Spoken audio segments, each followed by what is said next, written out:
everybody. So I want to go over some of the things that we're seeing happening this past week and over the last few days. And something has been bothering me since this, some of the things that we've seen. And because this page is about honesty, we're going to talk about it honestly. And it might make people uncomfortable and some people might be offended, especially, if you, somehow relate to it. But the point is that we have too many outlets out there that will just spin things or not cover everything the way that, with all the information. And I don't think that that's fair. I don't think that's right. And I think that we need to get to the bottom of it. So that's why I'm going to talk about the viral video that we saw that happened with a TikToker who was doing a social experiment, and it caught one of our large churches and brought attention. So when accountability requires going viral, everybody saw the situation with Abundant Church, the TikTok, the response, the 500 boxes of formula and diapers, all of that. And look, helping families is always a good thing. Nobody's against babies being fed. But let's stop pretending that this blessing would have happened without that video blowing up. It wouldn't have. And that's the part nobody wants to say out loud. Because what people are saying in the comments is the real truth. One commenter said, "If you only knew." Meaning the TikTok social experiment unmasked what is often ignored or silenced. Fortunately, the experiment was caught on camera, a platform, and a person had the courage to post it. And I'll tell you what really hit a nerve. The pastor himself admitted that he handled it wrong. But if they knew that this one family slipped through the cracks, what about the ones who didn't record it? What about the mom who walked out because she was embarrassed? The family who didn't want attention, they just wanted help. That's the part that gets swept under the rug until somebody lights a match on social media. And then we get the other conversations that were also mentioned in the comments. The pastor's lifestyle, the cars, the houses, the bragging, the millionaire branding. And I'm sorry, but at some point you start asking, is this a church or a stage for the rich and godless? Because when the shepherd starts looking like a celebrity while his flock is struggling for diapers, something is off. And before anyone says, I'm attacking faith, I'm attacking this pastor, let me stop you right there. This isn't about God. This isn't about the gospel. It's about leadership. The Bible is very clear about stuff. It warns over and over again about shepherds who feed themselves instead of the sheep. It warns pastors not to chase wealth or use godlessness as business. And when you see leaders living like influencers while preaching about humility, the word doesn't sugarcoat that. God wasn't impressed then, and he is not impressed now. Here's my whole point, and it's simple. Accountability shouldn't require going viral. This wasn't the only church to be outed on social media. Two other churches in Texas also refused to help. Church leaders shouldn't only do the right thing when the internet forces their hand. Helping 500 families is beautiful, but real humility shows when no one's watching. No cameras, no PR crisis, no spotlight, just people serving people. So I'll say it straight. I'm glad the families got help, but I'm not going to pretend this fixes the deeper issue. If one video revealed this much, imagine what stays quiet.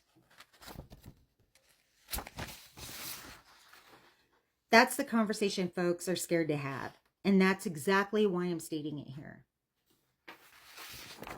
And it's sad that you would hear that two other Texas churches would refuse somebody in such a crisis, even though it was a mock crisis and it was somebody doing a social experiment. What if that would have been an actual mother in a desperate situation? And I get the church came out, and I listened to the comments. I read some of the comments, and people were, well, they did good now. And, don't judge unless ye be judged. Well, God also said those shepherds are supposed to be taking care of their flock, not themselves. And when somebody sits up on a pulpit bragging about their homes in New Mexico and their homes here and wearing nice clothes and driving, $100,000 cars, you got to remember, I lived through the generation of Jimmy Swaggart and some of those pastors too. So not everything is always aligning with what God's word is. And so sometimes people need to be humbled and brought back to reality. And that's exactly what we saw happen here. All right, now on to the next. And everybody saw, we posted it online. So anyways, the transportation user fee mess. All right, let's jump into what the city tried to pull this week before it got shut down. Because honestly, the way they keep circling back to our wallets is really getting old. So KVIA reported that the city of El Paso was supposed to get a presentation on a brand new transportation user fee. Sounds harmless, right? Except it's not. It's basically a monthly tax using the same streets we have already paid for with our property taxes. A tax on top of a tax, wrapped inside a fee, so it doesn't sound so nasty. Except it's not. It's basically a monthly tax to use the same streets we've already paid for with our property tax, and they're just trying to wrap it in a nice pretty bow and hand it to you. Now here's the thing that got interesting. District 7 Representative Lily Limon said no. She made the motion to delete the whole presentation from the agenda. Just delete it, she said. And guess what? They took it to a vote. It passed 5-3. Limon said exactly what a lot of us have been saying for years. Why are we paying to build streets and now paying to use them? And she's right. A fee doesn't magically stop being a tax just because the city slaps a different label on it. Meanwhile, District 8, Chris Canellis, was the one trying to keep the presentation alive. Basically, he's saying, apparently we haven't found enough ways to squeeze the residents dry.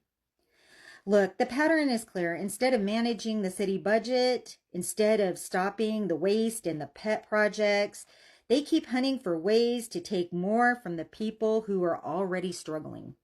And every time they do, they act like it's some new innovative policy. It's not innovation, it's desperation. Let's be honest. El Paso streets didn't suddenly break last week. They've been bad for years. But the city never prioritizes the infrastructure. They prioritize shiny projects, consultant studies, and everything except what we need. And now here we go again. When they can't stretch the budget because they overspend everywhere else, who do they come to? You, me, and our neighbors. Already overtaxed and underserved. The only reason this fee didn't move forward is because one representative and the community spoke up and said what we are all thinking, and we need more people to do that. So here's the takeaway tonight. The transportation user fee isn't gone, it's paused. They'll bring it back the moment they think that we are not paying attention. So we cannot stop paying attention. You want to fix the streets? Fix the budget, city. Stop these disguised taxes. Stop pretending fees are something different. And stop acting like the residents of El Paso don't notice what's going on. And that's the truth.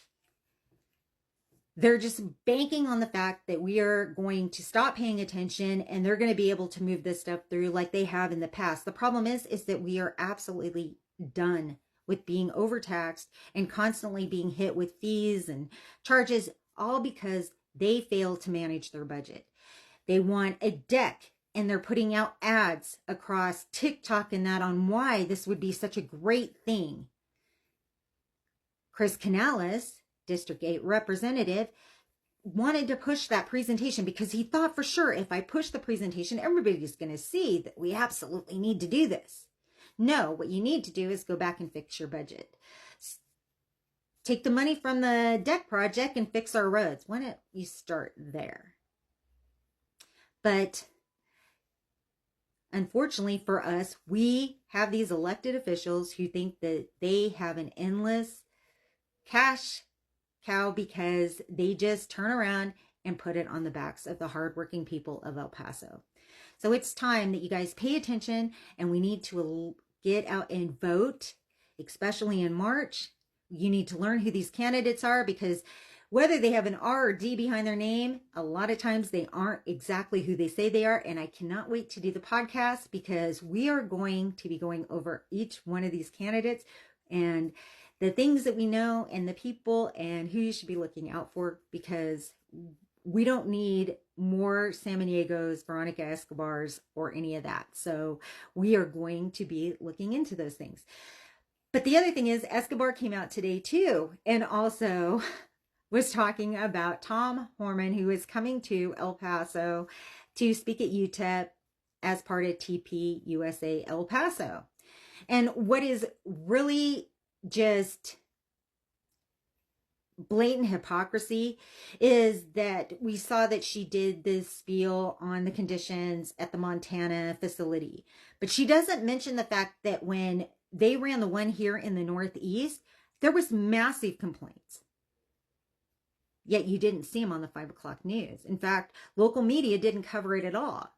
But there, you can go back and you can research it. There were many complaints throughout the country that stated that migrants felt that they were, not being taken care of, and, shortages in staff and all the different things.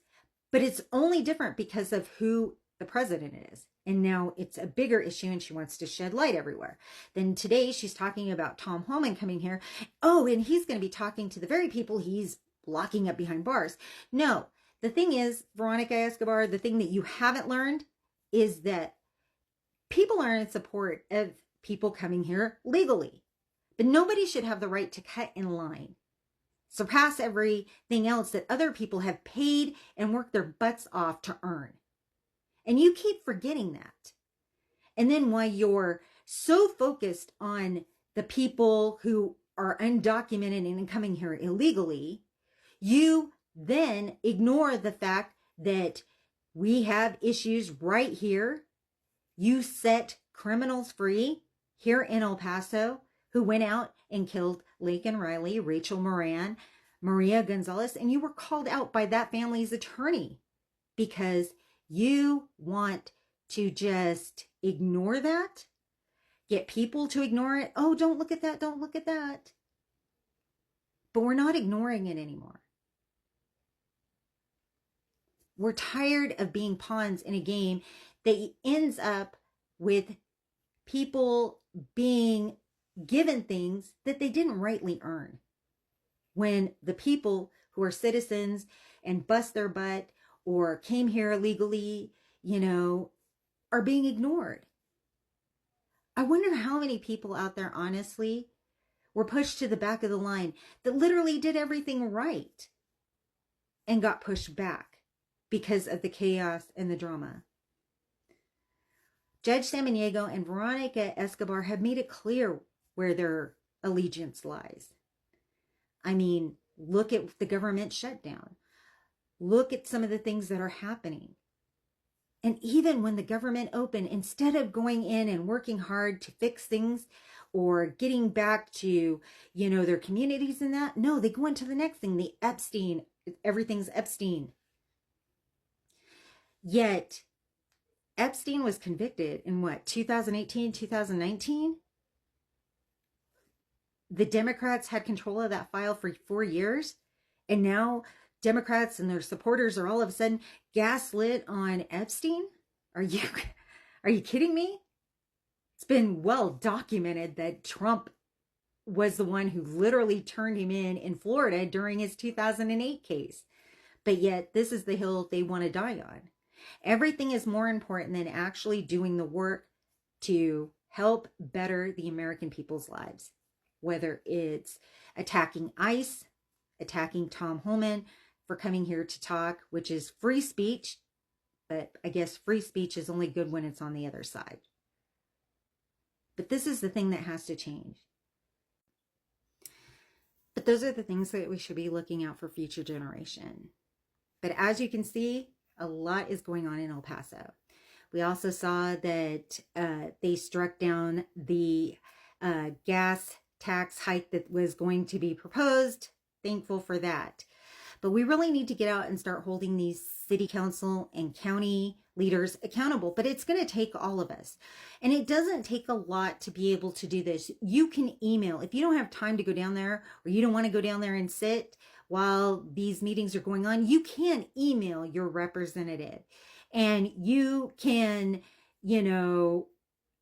call your representative during the week and discuss it with them and say that you would like this to be put on record, that you want them held accountable, that you don't agree with this. Even your emails, even if you call the city or the county and you talk to the person on the phone, you can say, I want my statement put on record, so that you're counted as a voice that said, I don't want this. I don't agree with this. But we need to start standing up. The overspending, the reckless tax, these ads to push a deck project when they're telling us our roads are crap. And Canales pointed out, well, if we don't do something quick, these roads are just going to be unfixable. Then stop the deck project and fix the roads. Stop the reckless spending and fix the roads. And that's what we need to keep saying over and over until they just can't take it anymore and they fix our roads. I mean, that's the whole point, right? Well, anyways, those are the two things I wanted to talk about. Know that the podcast, we got our equipment. Now I got to figure out how to work everything and get everything together to do these different segments. We will have upcoming episodes. We're going to talk about one candidate that keeps, rebranding themselves to come back in. I can't wait to touch on that. We're going to also talk about the crime that happens in El Paso that nobody wants to talk about, and the hidden numbers. We're also going to have an episode where we're going to talk about the fentanyl crisis here in El Paso, the amount of deaths and people that have been affected personally by it, and what the city isn't doing about it. Those kind of topics are the topics that we are going to bring to you. We are also going to be sitting down with many of the candidates that are running for office so that you can know who these candidates are and make a decision that you feel comfortable with. No more are we going to rely on local media to give us the inside information. We're just going to get to the bottom of it. We're going to get the facts. We're going to hold people accountable. Truth is always the best option. And I hope that you guys will join us. You can follow me on my YouTube channel that we've got up and running. So like, share, subscribe, get on that. Also just like and share. And like everybody said, this information needs to get out. And the only way it gets out is if you like and share and pass it on. So anyways, God bless. Have a great Monday night. And I will talk to you guys soon.